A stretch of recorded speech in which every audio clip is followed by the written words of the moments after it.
चाची जी, आपकी तबीयत इतनी खराब रहती है, फिर आप अपनी बेटे बहू के पास क्यों नहीं चली जाती हैं? आपका वहाँ पे बेहतर ट्रीटमेंट हो जाएगा। आप यहाँ बेकार ही रह रही हो। जाने को तो हम चले जाएं, लेकिन बस घर की बहुत चिंता रहती है। ये पूरा खेत घर द्वार कौन देखेगा? सब बिखरा पड़ा हुआ है, इसलिए यहाँ पे। और सच बताए तुमको, हमको यहाँ बहुत अच्छा लगता है, वरना मेरे बेटे बहू हमको बहुत बुलाते हैं। और अभी कह रहे थे कि मम्मी तुमको जरूर हम ले चलते, लेकिन रूम अच्छा नहीं मिला है, बस एक ही कमरा है, इसीलिए हम नहीं गए, नहीं तो हम चले जाते। एक कमरा दो कमरा क्या होता है? आप तो अपना इलाज करवाने जाएंगी ना, तो चले जाइए ना, आपका देख रेख हो जाएगा। आपको तो अपने इलाज से मतलब है, आप कमरा थोड़ी ना उनका देखने जा रही है कि आपको वहाँ पे हमेशा रहना है।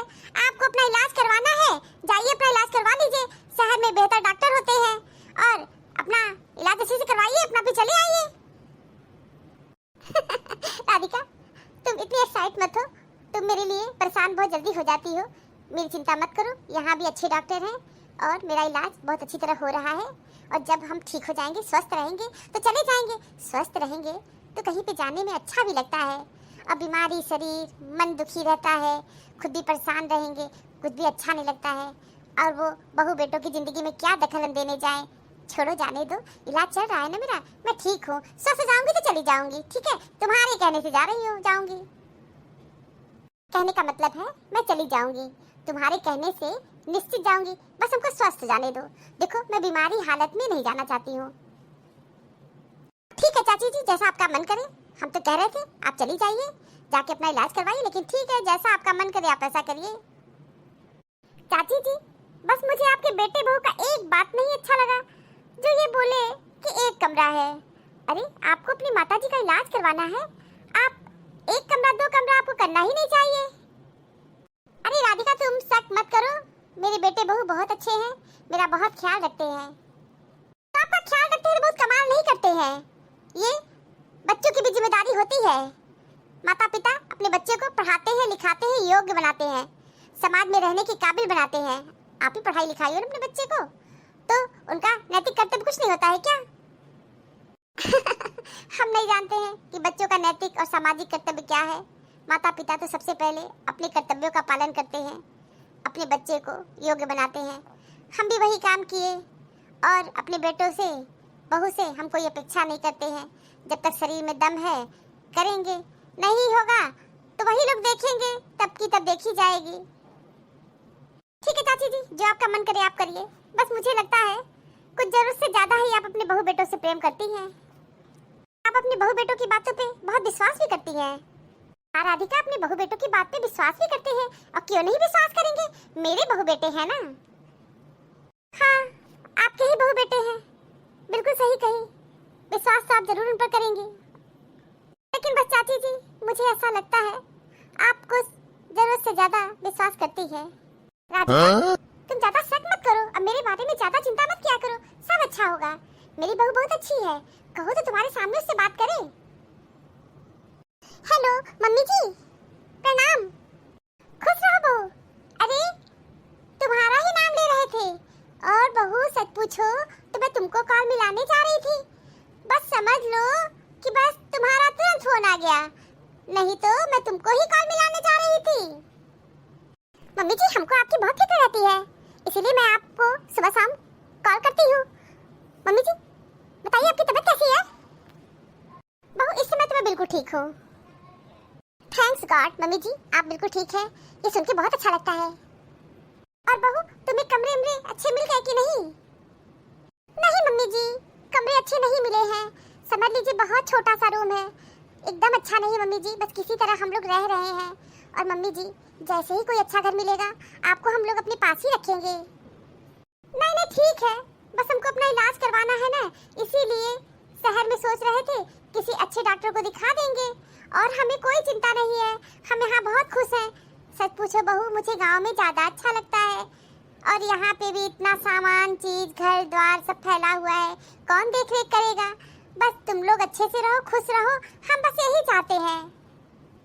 हाँ हाँ ठीक है मम्मी जी, आप अपना ख्याल रखिएगा। तो मम्मी जी मैं रख रही हूँ फोन, घर का मुझे जरूरी काम करना है। ठीक है बहू, घर का काम कर लो।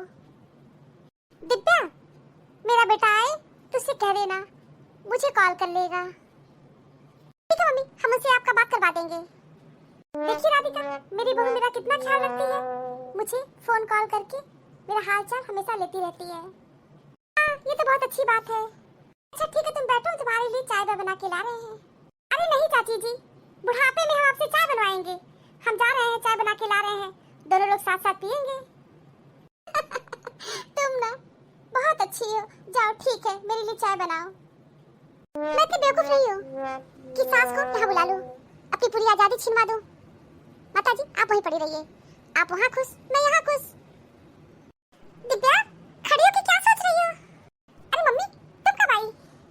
अरे तुम पता नहीं कहाँ खोई रहती हो। मैं तो 5 मिनट से खड़ी हूँ और तुमको देख रही हूँ। तुम एक तक पता नहीं कहाँ देख रही हो और पता नहीं क्या सोच रही हो। क्या सोच रही, क्या चल रहा है तुम्हारे दिमाग में? मम्मी मेरे दिमाग में कुछ नहीं चल रहा है। अभी तुम सुनोगी ना तो तुमको भी सुन के बहुत अच्छा लगेगा। बहुत अच्छा करामात की हूँ मैं। मैं भी सुनूं जरा, मेरी बेटी कौन सा कमाल करती। अरे मम्मी, मेरी सास यहाँ आना चाहती है। गांव में भी अच्छे डॉक्टर हैं और इलाज भी अच्छा हो रहा है। लेकिन चाचा की लड़की है ना, वो राधिका, वही आकर के मम्मी को पट्टी पढ़ाती रहती है। अब मेरे खोपड़ी पे बवाल भेजने को तैयार है। तो मम्मी हम भी कह दिए कि कमरे अच्छे नहीं हैं, एक ही कमरा मिला हुआ है, हम लोग बड़ी मुश्किल से यहाँ पे रहते हैं, यही कहे है मम्मी। बहुत अच्छा की दिव्या, बढ़िया काम की हो। आखिर बेटी किसकी हो? मेरी बेटी हो ना। हम तो चाहते हैं कि मेरी बेटी सुखी से रहे। हाँ मम्मी, मैं बहुत सुखी से हूँ। और मम्मी तुम जैसा सिखाती हो ना, हम वैसा ही करते हैं। मैं तो तुम्हारी खुशी चाहती हूँ, इसीलिए तुमको वही कहती हूँ जो तुम्हारे लिए अच्छा हो, जिसमें तुम खुश रह सको। तो मम्मी तुम किसी काम से आई हो क्या? हाँ, चलो मॉल में बहुत अच्छे अच्छे ड्रेस आए हैं, तुमको जो लेना है ले लो और मैं भी अपने लिए ले लूंगी। ठीक है मम्मी, मैं तुम्हारे लिए कॉफी बना के ला रही हूँ। हाँ ठीक है, जल्दी जाओ, 2 कप कॉफी बना के ले आओ, फिर फटाफट पीते हैं और चलते हैं मॉल। जी भर के शॉपिंग किया जाएगा। हाँ मम्मी, बहुत मजा आएगा। मम्मी हम तो तुमसे कहेंगे ना कि तुम भी अपने लिए जींस ले लो इस बार। अरे नहीं दिव्या, अब बुढ़ापे में जींस पहनाओगी, 4 लोग देख के हंसेंगे। नहीं नहीं, हम जींस नहीं पहनेंगे, अब मेरे पर अच्छा ही नहीं लगेगा। और जब समय था तब तो पहने नहीं, अब क्या पहनेंगे? अब तुम ही लोग के पहनने ओढ़ने के दिन है। हमारा ठीक है, सूट उठ खरीद लेंगे, लेकिन जींस तो नहीं पहनेंगे। मम्मी दुनिया बहुत तेज से बदल रही है, तुम भी बदलो अपने आप को। लोग क्या कहेंगे, लोग क्या सोचेंगे? जब तुम कुछ नहीं करोगी ना तब भी लोग कहेंगे और तुम्हारे बारे में कोई नहीं सोचेगा। इस दुनिया में कोई किसी के बारे में नहीं सोचता है, हर इंसान अपने बारे में सोचता है। अरे वाह बेटी रानी, बहुत अच्छी अच्छी बातें भी सीख गई हो। आखिर बेटी किसकी हूँ? तुम्हारी तो। अच्छा जाओ जल्दी कॉफी बना के लाओ, चलते हैं हम लोग मॉल। कैसे कैसे वीडियो बनते हैं, गुस्सा आता है। हे भगवान, तभी भी शर्म नहीं है, देखो कैसा वीडियो बनाई है। ऐसे लोग को तो वीडियो बनाना भी नहीं चाहिए, इतना गंदा गंदा वीडियो बना देंगे, पता नहीं कौन देखता होगा। मम्मी देखने वालों की कमी नहीं है, क्या है मम्मी ना, अच्छी चीजें लोगों को बहुत देर में समझ में आती है। हाँ दिव्या, बात तो तुम बिल्कुल सही कह रही हो, अच्छी चीजें बहुत देर से समझ में आती है लोगों को। हेलो, आप विनय जी की वाइफ बोल रही हैं ना? हाँ मैं उनकी वाइफ ही बोल रही हूँ। क्या है ना, आप सिटी हॉस्पिटल में आ जाइए, विनय जी का एक्सीडेंट हो गया है। उनका एक्सीडेंट हो गया है और वो सिटी हॉस्पिटल में एडमिट है। हाँ हाँ भाभी जी, आप परेशान मत होइए, वो हॉस्पिटल में एडमिट है, खतरे वाली कोई बात नहीं है, लेकिन आप तुरंत आइए। हाँ मैं तुरंत आ रही हूँ, मैं तुरंत आ रही हूँ। मम्मी मम्मी सुनो, विनय का एक्सीडेंट हो गया मम्मी, मैं क्या करूँ? दिव्या ये तुम क्या कह रही हो? विनय का एक्सीडेंट हो गया? अभी तो कुछ देर पहले सब कुछ ठीक था। हाँ मम्मी, उनके फ्रेंड का फोन आया था, अब मुझे समझ में नहीं आ रहा है कि मैं क्या करूँ। सिटी हॉस्पिटल में एडमिट है मम्मी, हम जा रहे हैं। दिव्या तुम परेशान मत हो, हम भी तुम्हारे साथ चल रहे हैं। मम्मी जल्दी चलो, मैं जा रही हूँ, पर्स लेके आ रही हूँ। डॉक्टर साहब क्या हो गया मेरे हस्बैंड को? मैडम आप परेशान मत होइए, चिंता की कोई बात नहीं है, आपके हस्बैंड खतरों से एकदम बाहर हैं। हाँ, इनके ट्रीटमेंट में थोड़ा समय लगेगा, ईश्वर को थैंक्स कहिए, कुछ नहीं हुआ, ये बिल्कुल ठीक है। अगर 15 मिनट लेट हो जाता ना तो बहुत प्रॉब्लम हो जाता, लेकिन सब कुछ ठीक है, नॉर्मल है, आप परेशान मत होइए। मैं भी बहुत दुखी हूँ, भारत में एक्सीडेंट, सड़क दुर्घटना, ये बहुत बड़ी समस्या होती जा रही है और दिन प्रतिदिन एक्सीडेंट की समस्याएं बढ़ती जा रही हैं। ये बहुत चिंताजनक स्थिति है। पता नहीं कैसे इसमें सुधार होगा। मैं तो कभी कभी जब हॉस्पिटल में इतने सारे पेशेंट आते हैं तो सोच के बहुत ज़्यादा परेशान हो जाता हूँ। डॉक्टर साहब, भारत में एक्सीडेंट एक बहुत बड़ी समस्या है। भगवान, कभी किसी के साथ एक्सीडेंट ना हो, सबका अच्छा हो। डॉक्टर साहब, मेरे हस्बैंड ठीक तो हो जाएंगे ना? हाँ हाँ मैडम, चिंता की कोई बात नहीं है, आप परेशान मत होइए, बिल्कुल ठीक हो जाएंगे। दिव्या, मैं बिल्कुल ठीक हूँ, प्लीज तुम रोना बंद करो। अरे मम्मी, जीजाजी को क्या हो गया? मैं समझ लो ऑफिस से अब सारा काम धाम छोड़ के आया हूँ। जेंटलमैन, आपके जीजाजी बिल्कुल ठीक है, बस छोटा मोटा चोट लगा हुआ है और बहुत जल्दी ठीक हो जाएंगे। चिंता वाली कोई बात नहीं है, आपके जीजाजी बिल्कुल ठीक है। आप मेरे पास आइए, कुछ दवाएं हैं, जाके उसको ले आइए। हाँ डॉक्टर साहब, मैं भी आ रहा हूँ। जाओ बेटा, सारी दवा वाले लेके आओ। तो आप जाइए, जल्दी ये दवाई लेके आइए। ठीक है डॉक्टर साहब, मैं अभी तुरंत लेके आ रहा हूँ। हाँ बेटा, जल्दी दवा लेके आओ। हाँ भैया, जल्दी दवा लेके आओ। दिव्या, तुम बिल्कुल परेशान मत हो। देखो डॉक्टर साहब कहे हैं ना, चिंता वाली कोई बात नहीं है। मैं दवा तुरंत लेके आ रहा हूँ। मम्मी, मैं सारी दवा ला दिया हूँ। डॉक्टर साहब बोले बिल्कुल ठीक है। मम्मी, प्रिया घर पे अकेली होगी, इसलिए मैं जा रहा हूँ। ठीक है बेटा, जाओ। अभी तुम अपना ऑफिस भी छोड़ के आए हो। मम्मी, अर्ली मॉर्निंग मुझे जल्दी निकलना पड़ेगा क्योंकि काम बहुत ज़्यादा था, लेकिन मैं फिर भी दौड़ा दौड़ा भागा भागा यहीं आ गया।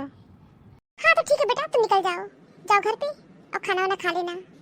तो ठीक है दिव्या, मैं जा रहा हूँ। चिंता वाली कोई बात नहीं है, तुम बिल्कुल परेशान मत हो। हाँ भैया, मैं बिल्कुल परेशान नहीं हूँ। आप लोग के रहते मैं क्यों परेशान हो जाऊंगी? तो ठीक है दिव्या, मैं चलता हूँ। अगर किसी चीज़ की जरूरत होगी तो मुझे इमिडिएटली कॉल करना। हाँ भैया, आप लोग को नहीं करूंगी तो और किसे करूंगी? आप ही लोग तो मेरे अपने हो। मैडम, मैं ये कह रहा हूँ, देखिए आपके पति खतरे से बाहर हैं, लेकिन उनका एक ऑपरेशन करना है और ऑपरेशन करने में कम से कम 3 लाख रुपए की जरूरत पड़ेगी। आप तुरंत उसका उपाय करिए, क्योंकि मैडम भविष्य में कोई प्रॉब्लम ना हो, इसलिए ऑपरेशन करना बहुत ज़रूरी है। इसलिए 3 लाख रुपए आप तुरंत जमा करिए। क्या डॉक्टर साहब, 3 लाख रुपए? ठीक है डॉक्टर साहब, आप ऑपरेशन की तैयारी करिए। मैं 3 लाख रुपए तुरंत जमा करूंगी। मैडम, ये ऑपरेशन बहुत ज़रूरी है, इसलिए आप जल्दी ये ऑपरेशन करवाइए, क्योंकि भविष्य में कोई भी प्रॉब्लम नहीं आएगा। मैडम, मैं जा रहा हूँ ऑपरेशन की तैयारी करने, और परेशान होने वाली कोई बात नहीं है, सब कुछ अच्छा होगा, इस सब पे भरोसा रखिए। डॉक्टर साहब, ईश्वर ही तो सब कुछ है। थैंक्स डॉक्टर साहब। अरे दिव्या, क्या हुआ? मम्मी, डॉक्टर साहब बोले हैं कि उनका ऑपरेशन करना है और 3 लाख रुपए की जरूरत है। मम्मी, मैं अपना सारा पैसा उनके ट्रीटमेंट पे लगा दी, अपने कुछ जेवर भी बेच दी। मम्मी, अब मेरे पास पैसे नहीं है, मुझे 3 लाख रुपए की आवश्यकता है, तो प्लीज आप लोग मुझे 3 लाख रुपए दे दो। पापा, मुझे 3 लाख रुपए दे दीजिए। क्या? मेरा सारा हिसाब किताब तो तुम्हारी मम्मी रखती हैं, तुम्हारी मम्मी के पास सारे पैसे हैं। प्लीज मम्मी, 3 लाख रुपए जल्दी दे दो, विनय का इलाज करवाना है। ऑपरेशन डॉक्टर साहब शुरू कर दिए हैं, मुझे 3 लाख रुपए तुरंत चाहिए। देखो दिव्या, तुम्हारे हस्बैंड खतरों से बाहर है और जानती हो तुम्हारा भाई बहुत सारे पैसे खर्च किया है। हम लोग के पास भी इतनी सारी जिम्मेदारी है, हम लोग के ऊपर कोई मुसीबत आ जाएगा तो हम लोग की मुसीबत कौन दूर करेगा? तो तुम एक काम करो, जाओ अपने सास ससुर के पास, उनसे पैसे मांग लो। उन लोग के पास पैसे रुपए की कमी नहीं है। हाँ, ये बिल्कुल ठीक भी रहेगा। आप अपने ससुराल जाइए, अपने सास ससुर के सामने अपना दुखड़ा सुनाइए, वही आपके दुखड़ा को दूर करेंगे। और आपके भाई बहुत पैसा खर्च किए हैं, दौड़ भाग के दवा ले आए हैं। और दीदी, यही ठीक रहेगा, आप तुरंत जाइए अपने सास ससुर के पास, उनसे अपनी प्रॉब्लम बताइए और जाके उनसे पैसे लीजिए और अपने पति का इलाज करवाइए। अब हम लोग के पास इतने पैसे नहीं है और आपके हर दुख सुख में हम लोग खड़े रहते हैं, ये क्या कम है क्या? और पैसे वैसे तो नहीं है, जाइए अपने ससुराल में सास ससुर के पास, उनसे पैसे मांगिए। ज्यादा सोच विचार मत करिए, जाइए अपने सास ससुर के पास, उनसे पैसे मांगिए। उनके बेटे हैं और वो लोग तुरंत आपको पैसे देंगे। हाँ हाँ दिव्या, देर मत करो, जाओ अपने सास ससुर के पास पैसे मांग लो। लेकिन मम्मी, उनका ट्रीटमेंट शुरू हो गया है, तुरंत पैसे की जरूरत है। इसीलिए तो कह रहे हैं, देर मत करो, जाओ अपने सास ससुर के पास और पैसे मांग लो, समझ गई? क्या रही मम्मी, देर तो हम बहुत पहले ही कर दी है बहुत चीजों में, अब तो देर बिल्कुल नहीं करेंगे। दिव्या क्या बात हो गई, तुम रो क्यों रही हो, प्लीज बताओ। हाँ बहू बताओ, तुम अचानक आई हो और रो रही हो, कोई परेशानी है क्या? प्लीज बताओ। पापा जी परेशानी तो बहुत बड़ी आई थी, लेकिन भगवान की कृपा से सब कुछ ठीक है। पापा जी हम आप लोग को फोन नहीं किए क्योंकि आप लोग परेशान हो जाओगे। विनय का एक्सीडेंट हो गया था, लेकिन अब वो खतरे से बिल्कुल बाहर है, एकदम ठीक है। उनका ऑपरेशन करवाना है और मैं डॉक्टर से कहती हूँ कि आप उनका ऑपरेशन कर दीजिए, क्योंकि ऑपरेशन करने से भविष्य में कोई प्रॉब्लम नहीं होगा। पापा जी मुझे 3 लाख रुपए की जरूरत है, मैं वही आप लोग से लेने आई हूँ। मेरे पास जो भी पैसे थे सभी ट्रीटमेंट में खर्च हो गए, मैं अपनी जेवर ही बेच दी, अब मेरे पास पैसे ही नहीं है, इसीलिए मैं आप लोग से पैसे मांगने आई हूँ। मेरे बेटे का एक्सीडेंट हो गया, बहू तुम मुझे पहले क्यों नहीं बताई, मुझे फोन कर देना चाहिए था। मुझे माफ कर दीजिए मम्मी जी, मैं बहुत परेशान थी, मैं आप लोग को और परेशान नहीं करना चाहती थी। मम्मी जी आपकी तबीयत वैसे भी खराब ही रहती है। अरे भगवान, तुम रोना बंद करो और देखो दिव्या कितनी अच्छी बात बताई है कि चिंता वाली कोई बात नहीं है। देखो मेरी बहू कितनी अच्छी है, सबसे पहले तुरंत इलाज करवाई, अपने पैसे खर्च की, अपनी जेवर बेच दी और खतरे से मेरा बेटा बाहर है, सबसे अच्छी बात यह है। दिव्या तुम परेशान मत हो, मैं तुरंत पैसे दे रहा हूँ तुमको, मैं भी साथ चलता हूँ। तुरंत आप पैसे लेके जाइए, बेटे से बढ़ के मेरे लिए कुछ भी नहीं है, बस मेरा बेटा ठीक हो जाए, पहले के जैसा हो जाए। मुझे माफ कर दीजिए मम्मी जी, मुझसे बहुत गलती हो गई। अरे बहू तुम माफी क्यों मांग रही हो, तुम तो बहुत अच्छी हो, तुम तो मेरे बेटे का इलाज तुरंत करवाई हो। नहीं मम्मी जी मैं एक अच्छी बहू नहीं हूँ, मम्मी जी मैं एक अच्छी बहू नहीं हूँ, मैं हमेशा अपनी मम्मी के कहने पे चली। आप लोग को नहीं पता है कि हम आप लोग के साथ क्या किए हैं, हम बहुत गलतियाँ की हैं मम्मी जी। मम्मी जी और पापा जी मुझे माफ कर दीजिए। अरे बहू ये सब फालतू बात करने का समय नहीं है, और तुम मेरे लिए एक बहुत अच्छी बहू हो, तुम मेरे बेटे का सही समय पर इलाज करवाई हो और अब मेरा बेटा खतरे से बाहर है, ये मेरे लिए बहुत खुशी की बात है। पापा जी वो खतरे से बाहर है। हाँ बहू तुम बहुत अच्छी हो और तुम माफी भी मत मांगो। नहीं मम्मी जी मैं बहुत गलती की हूँ, मम्मी जी मैं एक अच्छी बहू नहीं हूँ। अरे भाग्यवान, पहले तुम रोना बंद करो, तुम रोओगी तो दिव्या भी रोएंगी, प्लीज चुप हो जाओ, अब सब कुछ ठीक है ना। पहले आप दिव्या को पैसे दीजिए, दिव्या पैसे लेके जाए और ट्रीटमेंट अच्छे से हो, फिर हम लोग तुरंत चलते हैं। हाँ हाँ ये ठीक रहेगा दिव्या, बस मैं पैसे लेके आ रहा हूँ। अब मुझे पता चला कि दुख मुसीबत में मेरे सास ससुर ही मेरे काम आए। पापा तो बुद्ध बन के खड़े थे, कुछ भी नहीं बोले। भाभी बीच में बोलने लगी, मम्मी साफ मना कर दी। भाभी को तनिक भी समझ में नहीं आया कि मैं किस परिस्थिति में पैसे मांगने आई हूँ, तुरंत शुरू हो गई। मुझे बहुत आश्चर्य हुआ कि पापा बुद्ध बन के खड़े थे, एक शब्द भी नहीं बोले, एक शब्द भी नहीं बोले। मेरे लिए बहुत ही आश्चर्य वाली बात है। हमेशा मैं मम्मी की कहे अनुसार चली, मैं जो उल्टी सीधी पट्टी पढ़ाती थी वही करती थी। मैं अपने सास ससुर के साथ बिल्कुल भी अच्छा व्यवहार नहीं की थी, लेकिन अब मैं ऐसा कभी नहीं करूंगी। हे ईश्वर मुझे माफ कर देना, मैं अपने जीवन में बहुत गलती की हूँ, अब मैं कोई भी गलती नहीं करूंगी। अब मुझे समझ में आ रहा है कि अपने ही काम आते हैं। बिना कुछ सवाल जवाब किए मम्मी जी पापा जी तुरंत पैसे देने को तैयार हो गए। दिव्या देखो मैं बिल्कुल ठीक हो गया हूँ। दिव्या देखो मैं तुम्हारे सामने खड़ा हूँ। आप बोले क्या? अरे तुम कहाँ खोई रहती हो, मैं कब से दिव्या दिव्या बुला रहा हूँ, तुम सुनी नहीं रही हो।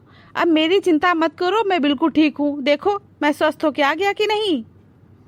हाँ हाँ देख रही हूँ, मैं बहुत खुश हूँ, आई एम सो हैप्पी। फिर भी तुम कुछ नहीं देख रही हो, पीछे मुड़ के देखो कौन है। पीछे कोई भी तो नहीं है, और यहाँ पे कौन होगा? भगवान पीछे मुड़ के देखो। मम्मी जी बहुत खुशी हो रही है आपको देख करके। दिव्या तुमसे ज्यादा तो मैं खुश हूँ। बेटा बिल्कुल ठीक है, ये सब तुम्हारी वजह से हुआ है। जी प्लीज मुझे माफ कर दीजिए, मैं एक अच्छी बहू नहीं हूँ। दिव्या तुम कोई गलती नहीं की हो, तुम बहुत अच्छी बहू हो, मुझे तुमसे कोई शिकायत नहीं है। मम्मी जी आप बहुत भोली हो, बहुत अच्छी हो, आपको नहीं पता कि मैं कैसी हूँ, आपके साथ अच्छा नहीं की हूँ। दिव्या मैं बोली ना, अतीत को भूल जाओ, वर्तमान में जो हो रहा है उसे स्वीकार करो, और तुम मेरे लिए बहुत अच्छी बहू हो, तुम मेरे बेटे का ख्याल रखती हो, तुम समय पे ट्रीटमेंट करवाई, पैसे की जरूरत थी तब तो मेरे पास आई ना, और उस समय मेरा बेटा खतरों से बाहर था। इसलिए बहुत खुशी की बात है, तुम बहुत अच्छी बहू हो। थैंक यू मम्मी जी मैं बहुत खुश हूँ कि मुझे आप जैसी सास मिली है। अच्छा सब ठीक है, जाओ मम्मी के लिए कुछ स्पेशल खाना बनाओ। हाँ, आज मैं मम्मी के लिए बहुत स्पेशल खाना बनाऊंगी। पापा भी आए हैं, वो मार्केट गए हैं कुछ सामान लेने, उनके लिए भी बना देना। मैं जानती हूँ पापा भी आए होंगे, मम्मी अकेले थोड़ी ना आई होंगी, तो मैं खाना बहुत स्पेशल बनाऊंगी आज। तो ठीक है बहू, मैं तुम्हारे साथ किचन में हेल्प कर देती हूँ। मम्मी जी, ये तो मैं आपको नहीं करने दूंगी, आप अपने बेटे के पास बैठिए, सारा काम मैं अकेले करूंगी। अरे नहीं बहू, बुढ़ापे में हाथ पैर हिलाऊंगी तो हाथ पैर ठीक रहेगा। मम्मी जी, मैं ये सब कुछ नहीं जानती हूँ, आप चुपचाप अपने बेटे के पास बैठिए, उनसे बातें करिए और मैं किचन का काम अकेले कर लूंगी। और आज मैं आप लोग के लिए स्पेशल खाना बनाऊंगी, इतना अच्छा खाना बनाऊंगी कि आप लोग उंगली चाटते रह जाओगी। जाओ अच्छा बनाओ खाना। मम्मी जी, आप बहुत अच्छी हो। बहू, तुम भी बहुत अच्छी हो। अगर आपका जमीर और नियत साफ है तो इस बात से कोई फर्क नहीं पड़ता कि कोई आपको अच्छा कहे या बुरा, आप अपनी नियत से जाने जाएंगे, दूसरों की सोच से नहीं। Thank you for watching this video. Video अच्छी लगी हो तो लाइक और शेयर करना ना भूलें। चैनल को सब्सक्राइब नहीं किया है तो फटाफट सब्सक्राइब कीजिए। मिलते हैं अगले वीडियो में एक नई स्टोरी के साथ। तब तक आप लोग अपना बहुत ख्याल रखिएगा, हमेशा हंसते मुस्कुराते रहिए। आप सभी को बहुत बहुत धन्यवाद, बहुत बहुत धन्यवाद। तो प्लीज मेरे चैनल को सब्सक्राइब कीजिए। Thank you.